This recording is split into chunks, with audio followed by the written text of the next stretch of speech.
Keshod police station ખાતે તેરા તુજકો અર્પણ કાર્યક્રમ યોજાયો હતો।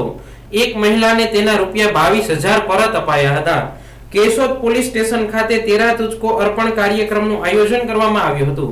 કાર્યક્રમ દરમિયાન પોલીસ દ્વારા એક મહિલાને તેના ગુમ થયેલા ₹22,000 પરત સોંપવામાં આવ્યા હતા। મળતી માહિતી મુજબ કમુબેન નામની મહિલા લારી પર શાકભાજી વેચીને જીવન નિર્વાહ કરે છે। શનિવારના રોજ તેમના ₹22,000 ગુમ થયા હતા।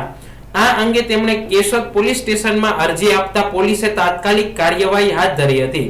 તપાસ દરમિયાન રકમ શોધી કાઢી મહિલાને પરત આપવામાં આવી હતી। પોતાના પૈસા પરત મળતા કમુબેને કેશોદ પોલીસનો આભાર વ્યક્ત કર્યો હતો।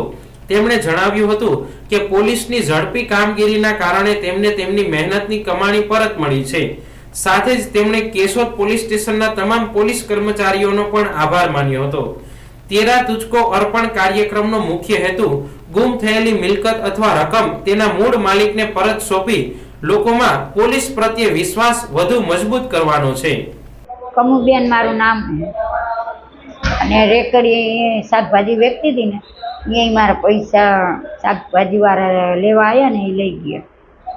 મારા પૈસા સાહેબને અરજી કરી, મારા પૈસા સાહેબ વયા ગયા રેકડી આવીને, સાહેબે મારા પૈસા પાછા અપાવી દીધા છે, એમનો આભાર। કેટલા પૈસા હતા અને શું હતું? 22,000। ક્યારે પૈસા ગયા હતા? શનિવારે। પછી તમે શું કર્યું? સાહેબને પછી અરજી અહીંયા સાહેબ પાસે આવ્યા હતા, અરજી લખાવો કે અરજી કે લખાવી મેં, અને સાહેબે પછી પકડ્યા એમને, મારા પૈસા પાછા આપી દીધા। સાહેબનો આભાર, તમામ સાહેબ પોલીસનો આભાર સાહેબનો।